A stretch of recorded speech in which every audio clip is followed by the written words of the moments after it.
Assalamualaikum warahmatullahi wabarakatuh. Alhamdulillah, segala puja dan puji kita panjatkan kehadirat Allah SWT yang telah menganugerahkan kepada kita semua kesehatan lahir dan batin, serta rezeki yang selalu tercurah kepada kita semua. Khususnya pada hari ini, kita bisa berjumpa kembali di Hindasu Channel untuk belajar menjadi eksportir. Salam dan sholawat juga kita haturkan kepada junjungan Nabi besar Muhammad SAW, beserta keluarga serta para sahabat beliau. Semoga Allah memperkenankan kita semua untuk bisa mengikuti sunnah-sunnah yang telah beliau contohkan untuk beribadah, tata cara berkehidupan, serta khususnya di dalam perdagangan. Rekan-rekan pejuang ekspor, apa kabar? Tetap semangat? Alhamdulillah, hari ini saya bisa berjumpa kembali kepada Anda semua. Terus terang, saya juga ada kerinduan untuk menyampaikan terkait dengan ekspor ini, pelajaran tentang ekspor. Karena 3 minggu ini saya keliling ke beberapa kota, sehingga ingin sekali menjumpai Anda, namun ada keterbatasan waktu dan tenaga, serta ada hal yang lain, sehingga saya tidak bisa share. Nah, ini pesan yang masuk ke WhatsApp saya maupun yang ke channel ini juga sudah luar biasa, dan saya sangat mengapresiasi kepada Anda semua bahwa Anda ingin benar-benar menjadi eksportir, baik Anda itu seorang produsen, kemudian non-produsen, ataupun juga masih mahasiswa, bahkan yang ada di SMA ini sudah mulai bergerak, ya, ingin menjadi eksportir, dan itu semua punya kesempatan, asal Anda bersungguh-sungguh untuk menjalankan bisnis ekspor ini. Dan yang terutama adalah saat ini adalah belajar, karena ekspor ini bukan bisnis yang emosional yang sesuai dengan materi yang lalu, ya, bukan emosional, tetapi memang harus dilakukan secara step by step. Nah, untuk menindaklanjuti seri yang lalu, insya Allah seri yang ke-66, cara menentukan produk ekspor, saya akan uraikan tentang kelanjutan ini, tentang produk-produk di Indonesia yang bisa diekspor. Dan insya Allah, produk-produk di Indonesia semuanya bisa diekspor. Nah, ini akan saya berikan panduan terkait dengan produk-produk apa yang di Indonesia ini bisa diekspor. Pemerintah sudah membuat satu kategori produk unggulan dan potensial untuk diekspor. Nah, apa saja yang produk unggulan itu? Kita akan buat satu keterangan yang lebih baik lagi dengan coretan-coretan di whiteboard saya ini.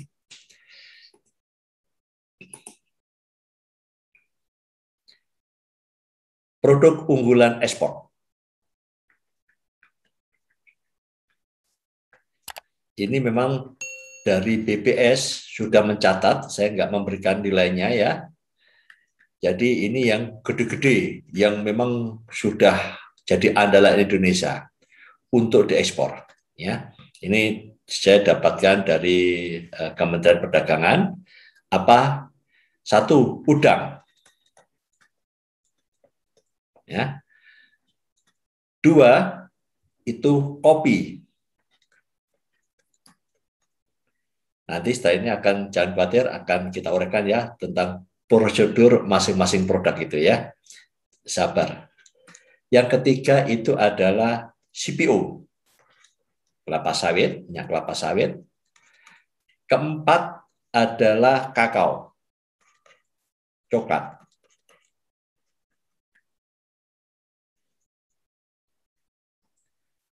Lima, ini adalah karet.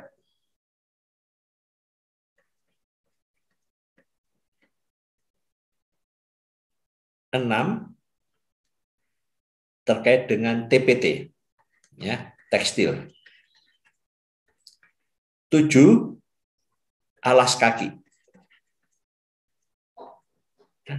sepatu, sandal, ya, dan ya terkait dengan alas kaki semua. Ini sangat unggulan kita. Kemudian alas kaki, kakao, kemudian adalah elektronika. Loh, kok elektronika? Iya, kita punya banyak pabrik ya elektronika, dan ini juga diekspor. 9 terkait dengan komponen-komponen kendaraan bermotor, komponen. Ya, jangan kaget ya. BMB itu pesan knalpotnya di daerah Banyumasana, Purbalingga. Ya, di situ luar biasa komponen kendaraan bermotor.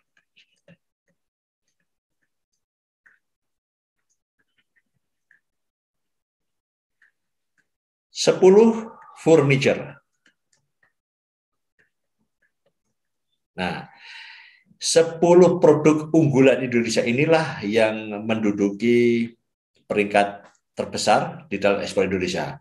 Udang, kopi, minyak kelapa sawit, coklat, karet, TPT, ya, kemudian alas kaki, elektronika, komponen kendaraan bermotor, dan furniture. Ya, furniture tetap menjadi andalan kita juga dan sampai sekarang ya.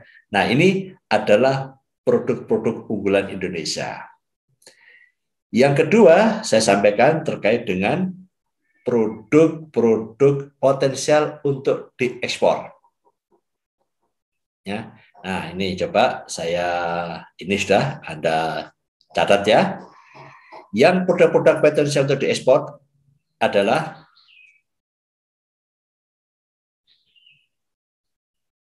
potensial.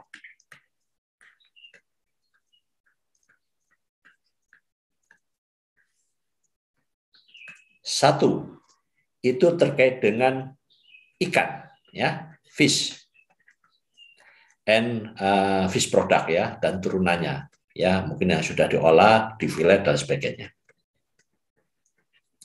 Ini luar biasa ya, bukan ikan, yang dunia perikanan maksudnya ya, semua dunia perikanan sangat potensial untuk diekspor. Kemudian produk-produk herbal drink, semua yang dalam bentuk instan atau dalam bentuk powder, ini potensial untuk diekspor. Yang ketiga itu terkait dengan barang-barang produk yang terbuat dari kulit ya, leather produk ya. Nah, di sini. Kemudian yang keempat itu terkait dengan perhiasan. Perhiasan ini termasuk andalan dari Provinsi Jawa Timur ya, salah satu penyumbang nilai value yang besar untuk produk potensial ekspor itu adalah perhiasan jewelry ya. Kami beberapa kali mengunjungi produsen perhiasan emas di Surabaya. Ini sangat memberikan kontribusi yang besar untuk Jawa Timur di dalam perhiasan. Kemudian processing food ya, processing food.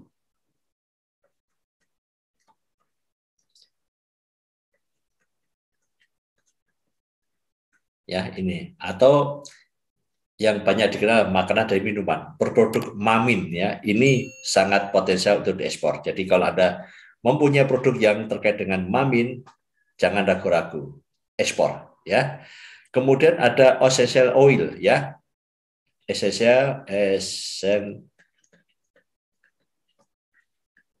oil. Nah, ini banyak sekali turunannya, ini juga potensial untuk diekspor. Kemudian ketujuh terkait dengan spices ya, rempah-rempah. Nah, ya, kita juga punya potensial. Ini juga unggulan kita ya, cuma masih kategori potensial. Ayo ini kita jadikan unggulan juga untuk diekspor ya, karena Indonesia unggul di dalam hal ini ya.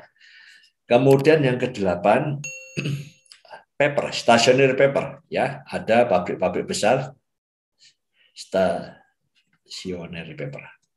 Ini juga besar, memberikan kontribusi yang besar ya. Saya dulu lama bekerja di pabrik kertas yang waktu itu hampir setiap hari itu rata-rata 100 kontainer ya, kirim ke seluruh dunia. Kemudian yang ke-9 ini kelapa ya, kelapa dan turunannya.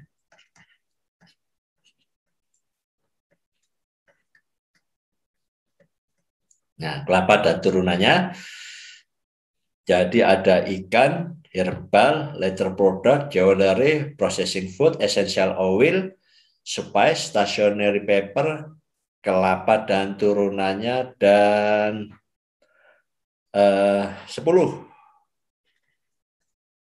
handicraft. Nah, ya, handicraft. Handicraft ini juga potensial untuk diekspor. Jadi kalau teman-teman menemukan produk unggulan potensial diekspor, Anda silakan pelajari dan Anda baca cara menentukan produk itu, karena ini sudah saya rangkum. Nah, nanti ke depan akan saya uraikan tentang prosedurnya, ya, prosedur terkait dengan produk itu, sehingga Anda mempunyai satu gambaran yang lebih luas lagi agar Anda benar-benar memahami produk yang akan diekspor. Ingat, jangan tergesa-gesa terkait dengan mencari buyer, ya, tergesa-gesa membuat legalitas ataupun banyak produk yang akan Anda ekspor. Nah, ini Anda harus benar-benar memahaminya. Nah, nanti insya Allah dari beberapa produk unggulan dan potensial yang sudah saya gambarkan ini, Anda nanti bisa untuk melakukan memilih produk-produk yang akan diekspor. Nah, bagaimana salah satunya, ini sekedar mengulangi dan menambahkan bahwa ketika Anda ingin menentukan produk, Anda ingat, ya, satu, karakter produk itu sendiri, ya. Ini satu. Ini khususnya bagi pemula, ini harus hati-hati, ya. Ini contoh karakter produk itu begini. Kalau Anda tertarik dengan buah-buahan misalkan, kalau Anda sebagai pemula, ini harus hati-hati karena buah-buahan ini mempunyai shelf life yang sangat pendek, ya. Jadi karakter produk itu, kalau Anda, saya sarankan yang mempunyai shelf life yang panjang, sehingga Anda tidak seperti terburu-buru, ya, masa panennya. Kemudian ini karakter produk. Ada karakter produk lagi yang terkait dengan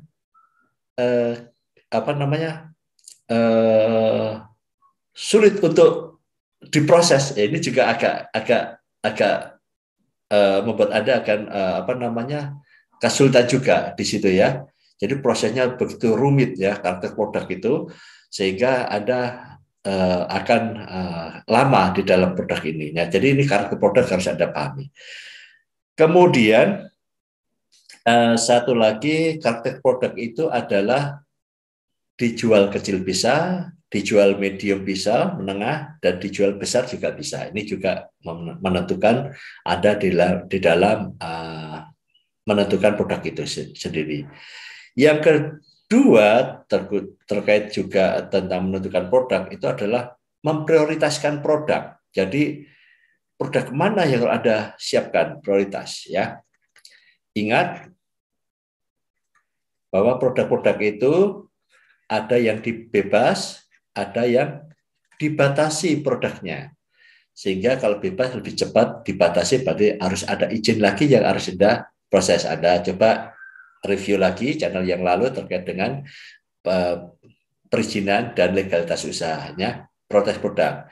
Kemudian dari sekian produk yang sudah Anda seleksi, itu prioritaskan mana dulu yang Anda bisa tangkap atau bisa jual, ya. Yang ketiga, tentu fokus, ya, fokus. Fokus ini apa? Fokus satu produk dulu, ya, sampai ekspor, ya. Nah, di sini ekspor, jalan atau tidak jalan. Kalau tidak jalan, ganti produk, ya. Di situ. Ini saran saya kepada Anda semua, kita mulai dulu pelajari tentang produk. Ingat, ekspor bukan bisnis yang emosional, ya. Ekspor bukan bisnis emosional. Anda tetap harus belajar step by step. Insya Allah kami akan bimbing Anda di dalam belajar bisnis ekspor ini. Bagi yang ingin belajar melalui channel ini, mohon sabar karena memang ada keterbatasan waktu, dan saat ini memang saya akan fokuskan kepada potensi internal perusahaan Anda. Anda harus benar-benar siap di dalam bisnis ekspor ini.